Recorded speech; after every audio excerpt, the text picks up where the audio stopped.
मयंक जी फिरोजपुर से। राधे राधे महाराज जी। महाराज जी, आपके श्री मुख से सुना है कि गृहस्थ में रहते हुए भी निरंतर नाम जप और धर्म पूर्वक जीवन जीकर भगवत प्राप्ति हो सकती है।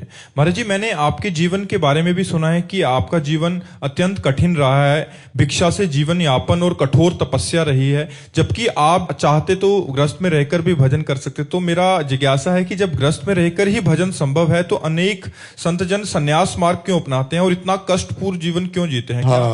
क्योंकि गृहस्थ में रहकर आप स्वयं भगवत प्राप्ति कर सकते हैं, लेकिन दूसरों को कराने की सामर्थ्य आप में नहीं है।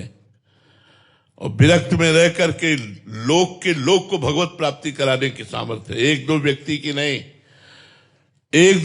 की नहीं, मम भक्ति युक्तो भुवनम पुनातु। लोक को, पूरे भारत को भगवत प्राप्ति कराने की सामर्थ्य होती है। उनकी शरण में आ जाए, उनकी आज्ञा का पालन करे तो निश्चित भगवत प्राप्ति हो जाएगी। तो इतना कसा जाता है जो संत को, वो इसलिए लोक कल्याण के लिए, लोक मंगल के लिए कसा जाता है कि मेरा भक्त बन करके हजारों को भक्ति प्रदान करेगा, हजारों को भगवत प्राप्ति कराएगा, इसलिए कसा जाता है। नहीं, भगवत प्राप्ति तो बहुत सहज है। जो एक भगवत प्राप्ति बहुत कठिन है ऐसा रख दिया गया है, ऐसा नहीं है। भगवत प्राप्ति बहुत सहज है।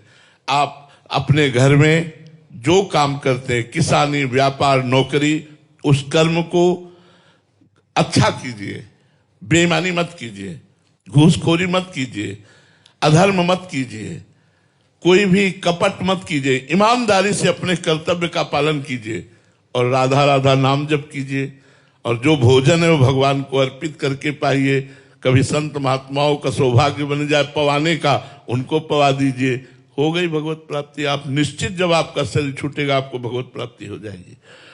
लेकिन संत जन इतना कठोर तप करके भगवान का भजन करके ऐसे बन जाते हैं कि दर्शन मात्र से पवित्र कर देते हैं। संत दरस जिम पातक टरई, चलते फिरते तीर्थराज प्रयाग हैं। मुद मंगलमय संत समाजू, जो जग जंगम तीर्थ राजू। जहां से निकल जाए वहां के वातावरण को पवित्र कर दे, अपनी वाणी से लोक को पावन कर दे। इसलिए भगवान अपने संतों को कसते हैं। इसलिए विरक्त भाव से जो भजन करते हैं वो मम भक्ति युक्तो भुवनम पुनात सातरति सा लोकांतार्यति। वो स्वयं तर जाते हैं और लोक को पावन कर देते हैं। इसलिए गृहस्थ ऐसा नहीं कर सकता। वो तो अपना ही कल्याण कर ले, यही भगवत प्राप्ति कर ले तो बहुत बड़ी बात है। लड़का बच्चा पत्नी के मोह में फंसा हुआ कितना समय भगवान को दे पाता है, आप लोग देख लीजिए। हम लोग बचपन से लेकर के, जागरण से लेकर के सुषुप्ति तक, जन्म से लेकर मृत्यु